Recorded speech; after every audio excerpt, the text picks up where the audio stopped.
Good morning 8th class. आज हम start करेंगे एक्सरसाइज 10A। 10A में फर्स्ट क्वेश्चन है, मनीषा टुक अ लोन ऑफ रुपीज़ 16,000 फ्रॉम कामिनी। मनीषा ने कामिनी से 16,000 रुपीज़ का लोन लिया। Who charged rate of interest eight 18% पर एनम। उसने चार्ज लगाया उस पर 18% पर एनम का।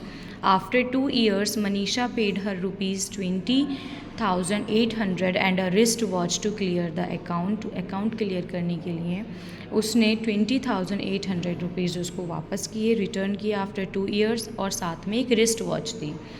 आगे क्वेश्चन में बोल रहा है कि what is the value of wrist watch. जो उसने साथ में रिस्ट वॉच दी है उसकी हमें वैल्यू फाइंड आउट करनी है। ठीक है, तो वैल्यू हम कैसे फाइंड आउट करेंगे, पहले हमें पता होना चाहिए कि मनीषा ने जो अमाउंट लिया है उस पर चार्ज कितना होगा। चार्ज के बाद हमें अमाउंट निकालना है कि मनीषा को आफ्टर 2 years कितना पे करना होगा, उसको कितना अमाउंट रिटर्न करना होगा। ठीक है, तो सबसे पहले क्वेश्चन में हमने जो गिवन है वो लिखा। गिवन में principal P is equals to कितना 16,000। जो हम अमाउंट जो भी हम बोरो करते हैं या फिर लोन लेते हैं वो क्या होता है, प्रिंसिपल होता है। मैंने आपको चैप्टर के इंट्रोडक्शन में आपको एक्सप्लेन किया हुआ है। ठीक है, रेट क्या है हमारा 18%, टाइम कितना है हमारा 2 years। ठीक है, तो इंटरेस्ट निकालने के लिए इंटरेस्ट का फार्मूला हम लगाएंगे। फार्मूला क्या होता है, I is equals to PRT upon 100। P means principal, R means rate and T means time. जो भी वैल्यू है तीनों की हम पुट कर देंगे। I is equals to 16,000 into 18 into 2 upon 100।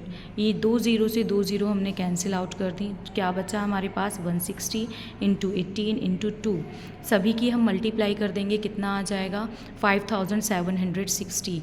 यानी इंटरेस्ट जो लगा उस पर वो कितना लगा 5,760 रुपीज़ का। तो उसको इंटरेस्ट भी प्लस जितना अमाउंट उसने लिया है लोन वो भी वापस करना होगा। ठीक है, तो अमाउंट हम निकालेंगे। अमाउंट कितना, प्रिंसिपल प्लस आई होता है। ठीक है, प्रिंसिपल कितना है 16,000 प्लस इंटरेस्ट कितना लगा उसका 2 years का 5,760। तो उसको अमाउंट जो रिटर्न करना होगा वो कितना रिटर्न करना होगा, दोनों को प्लस कर दो, कितना आ गया 21,760। यानी 21,760 रुपीज़ आफ्टर 2 years मनीषा को रिटर्न करना होगा ये अमाउंट। बट उसने रिटर्न कितना किया है 20,800 रुपीज़ उसने रिटर्न किए हैं और साथ में एक रिस्ट वॉच दी है।